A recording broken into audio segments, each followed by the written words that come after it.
Morning, it's Vaughan at westcoatbellpottery.ca in Nova Scotia, Canada.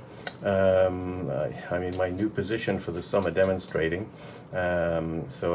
Just outside here is where people come in to the actual gallery. Okay, so I thought, being a shop assistant, a kiln firer, the gas kiln's firing, and now I'm going to start throwing. Multitasking is the deal today, I guess, because there's a lot of tourists around, so I may get disrupted. But anyway, I'm going to throw some cheese dishes with a dome, and I'm going to put whales on the top. I think most of them. Just about 1¼ to 1½ pounds of clay here, in a speckled number 455 from Pottery Supply House, for those who live in Canada. I have this set up so that I can use a little bat inside a bat. So I've cut a hole in this larger bat, so the wheel head is there underneath, and then I have these bats which I just slot in, and they go in and out very quick, so I can actually change bats very quickly, so I won't have to cut the things off. So those of you who are beginners, you should actually bang this into a ball, because it is actually harder to center a square into a round than a round into a round. So nice little round ball like that, bang in the middle, and then centering. For those, a little bit of a beginner thing here, you press down, top hand first, side hand second, so you don't push it off the wheel by hitting the side hand first. So top hand first, side hand second. So you press down, and then you press in from the outer edge. You're resting your elbows on the wheel sides, the splash pan. And if you're really not sure, if you're putting enough pressure, try pressing really hard up tight, tall like that, and then pressing down. Then you know you've got enough pressure to move the clay around. And just press evenly. You see in my beginning videos to get the ins and outs of centering properly. I can put a link at the end of the video for that. This is the plate. So I'm going to squash it down, which is the easy part, keeping the side hand pressing in a little bit from the outside. Keep your hands wet. So as it dries, let go before it dries. Get some more water. Press down. It's drying, let go. Side hand still, you can see it's cleaning the wheel, so it's pushing right down onto the wheel head. And then before it dries, let go. And then use a rubber rib to just make it totally flat. If you want throwing rings in there, you can do that. There's no problem. All you do is that. You can also do it from the center out, but I did it from the outer edge in. Dribble some water on the edge. Press down. Not all the way across, just halfway across. You press down, so you leave a wall between your fingers. And then just push in a little bit and push back a little bit with the inner finger, and you build that wall up just a touch. Let's measure it. I want them to be this size, just under.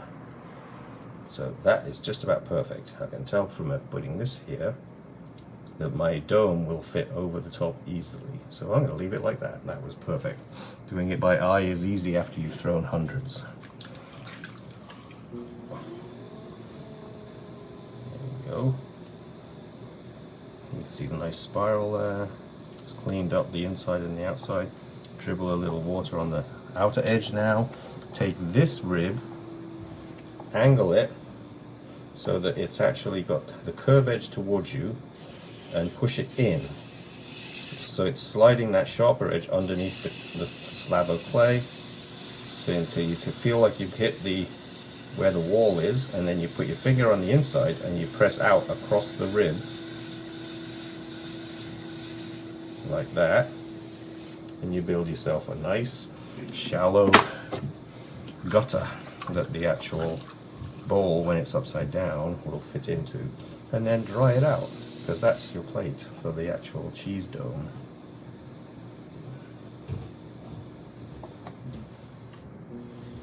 Alright, so that's the easy part of this process, because you didn't have to really pull a wall up at all. There we go. I have learnt that if I actually do this type of bat, the water dribbles underneath, I splash my whole head if I don't dry it out. So dry it out, keep it nice and dry, and then put the bat right in the center.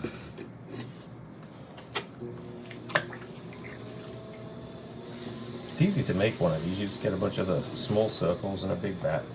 So you can do this system. So same again, except I'm going to keep this square because I can actually center from a square. It's easier if you just push in those corners a touch. Same type of thing with centering. You press in with the top, down with the top hand, and in with the side hand just a fraction of a second later, so it actually doesn't push the clay off the wheel. You see how it's vibrating because of how much pressure I have to put on when you go from a square. So that's why I say for beginners you should always use little round balls of clay. Move it down, move it up, so you know you can move the clay around. That tells you you've got enough pressure on your hands to do something with the ball. And then centered.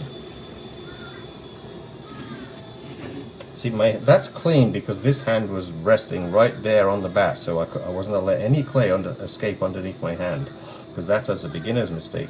You often see clay squeezing under their hands because they're not putting their hand on the plastic bat surface. So there's a tip. Put the hole in and leave a little thickness at the bottom because you don't want to get thin there where you're going to have a large lump of clay that's going to be a whale on the top. Otherwise it would sink the clay in a little bit.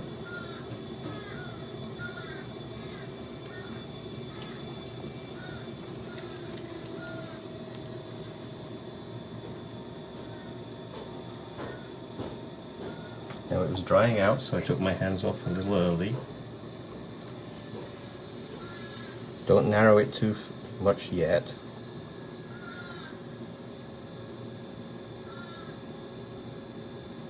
Because I have to stretch this open, so don't thin the top, squash it back flat.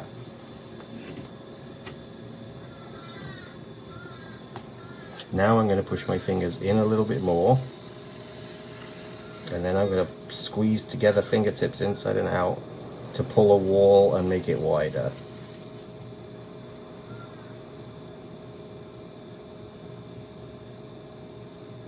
And we don't want it thin on the rim because that's where it's going to get hit as people put it down. And I'm going to wet it again. And I'm going to push the last time a bit closer in because I'm trying to make this almost like a bowl with no foot. So I go in, dig deep, and then I push back again. And I'm very gently pulling a wall this time. Because we've got such a narrow foot that it will actually wobble a little easy. But because it's a dome, I don't want to have a flat foot on the bottom. So I can trim that off even more to actually make it totally rounded. I'm sucking the water out with the sponge.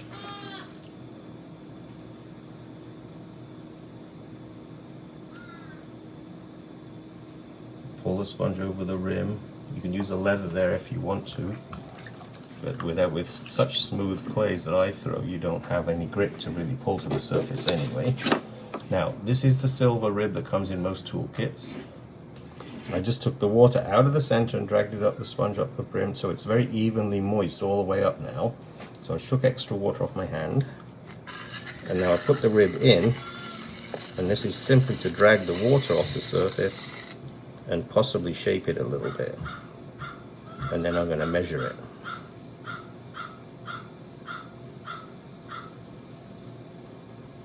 Crows are making a noise out there.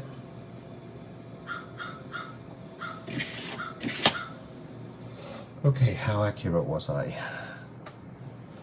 So here's the inner. So I've got to go out about, I'd say, this inner to inner, about 1.5 centimeters. I have quite a bit to stretch yet.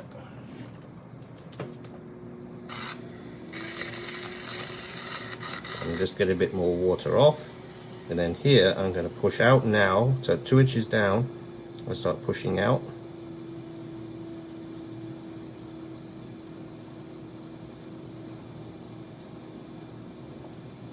It was a loose fit measurement that I did, so I know I'm probably good anyway, but I just want to make it a little bit wider. So your calipers go in. Okay, now I'm only about 5 millimeters out maybe. So that's easy to kind of go in now and just kind of push out just that touch more. So now it's perfect. And then, you know, clean up your wheel head. Suck the last bit of drop of water out the inside. Make sure you didn't leave any rough bit on the rim. Put the sponge down and clean up that wheel head. There's no reason to lift a pile of water out on the bat. It just stops the piece from drying out because it puts humidity around the piece.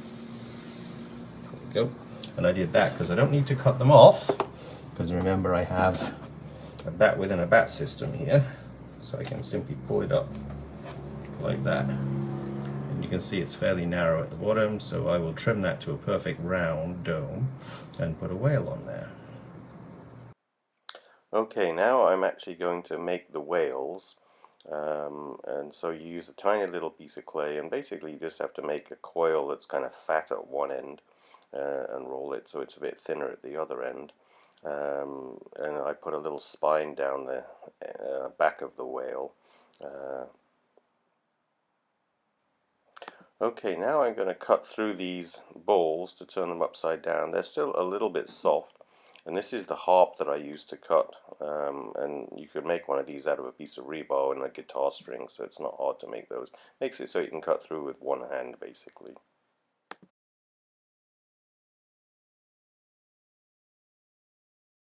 Okay, the next thing I have to do is trim these balls. They're upside down now, and they've been sitting like that for a day, and it's been raining the whole time, so nothing much is drying out. For about the 50th day this summer. But anyway, it has to be like not leather hard, but not super soft. So there's an in-between stage where I can literally do that and pull clay off the surface. But it's stiff enough so I don't dent it to attach the whales that are going to go on the top. So it's just the harder the clay is, in other words, the drier the clay is, the more you will have to scratch and score, which gets into time-consuming work. So if you can time it just right when the clay is joinable without having to scratch and score, you can save yourself a lot of time. So let me trim these, and then I'll show you.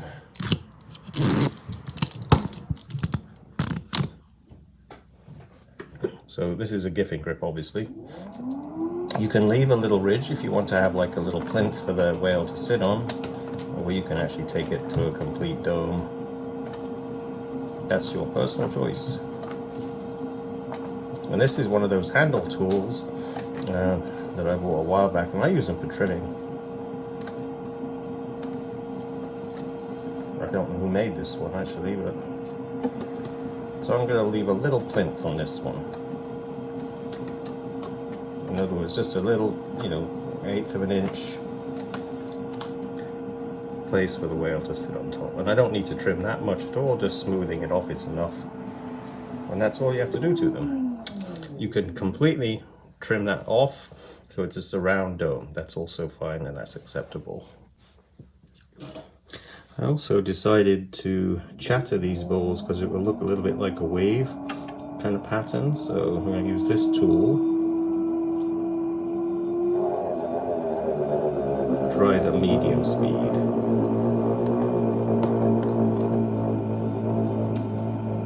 And the clay is fairly soft, remember.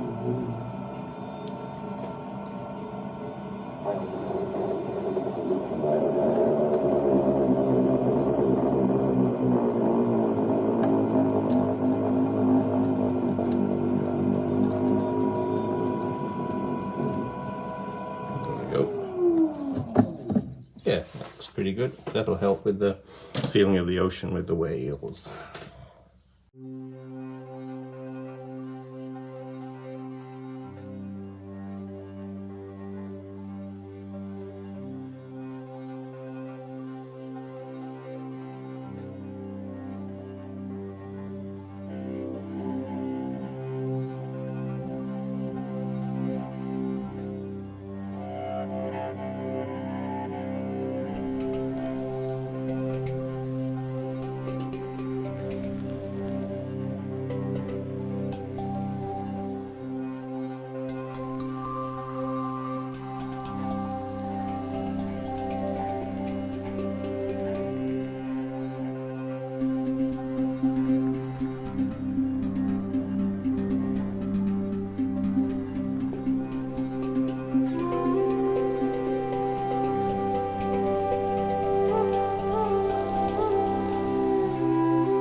Okay, now we have to attach the whales. I just did that one and it's perfect timing.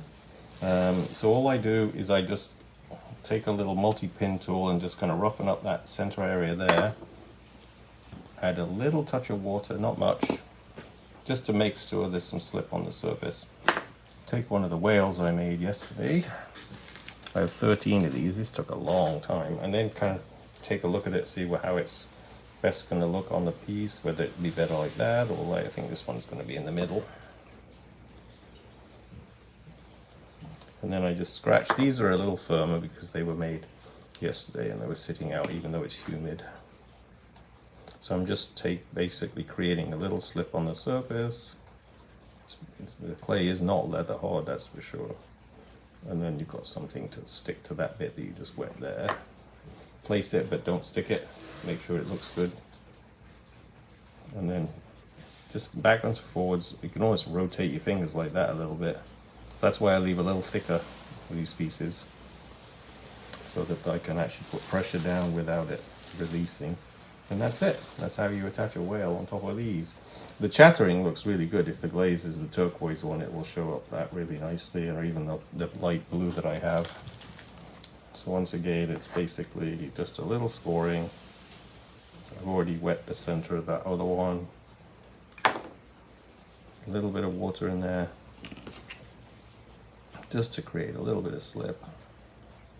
And then you place it right on the place where you think it's best going to look. And I have some cleaning up to do with these, because the fin, you know, I don't want those sticking up too much because they'll get broken off too easy. So I'll kind of position those down a little bit, just bending them so they don't look silly anyway. And that's it. That's how to attach the whales. All I do to clean up is get a wet paintbrush and brush around a little bit.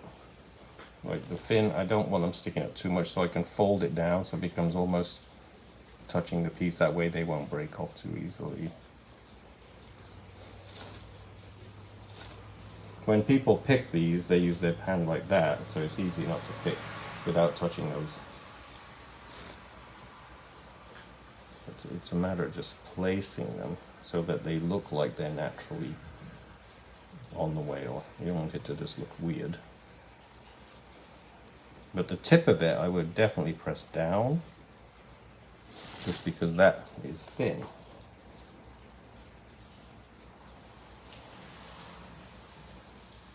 And a bit close to the thing, so it's almost touching the pot.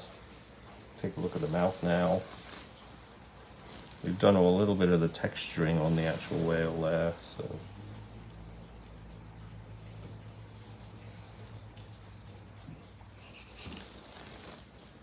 It's raining again out there.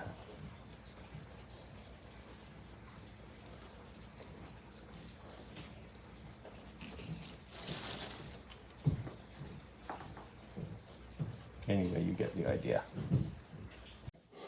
You really don't need to do very much to the lid, to the bottoms for the cheese dishes. It's basically a plate with a rim on the inside.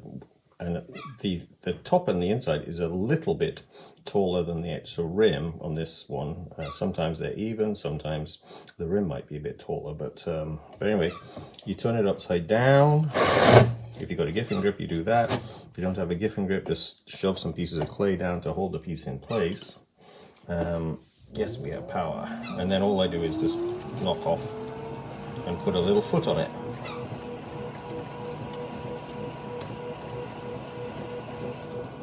And you can basically, this is what I call the trimming tool, but I know it's the R2 from Kemper. It's my favorite tool that I use for trimming.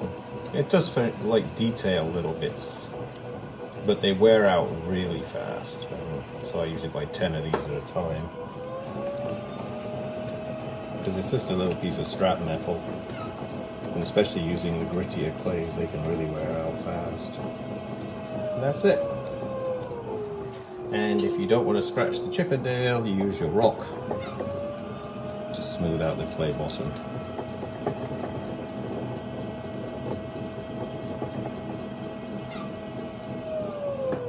And just so smooth at that point. But that's it. And so those are the bases. And the dome just goes right over the top.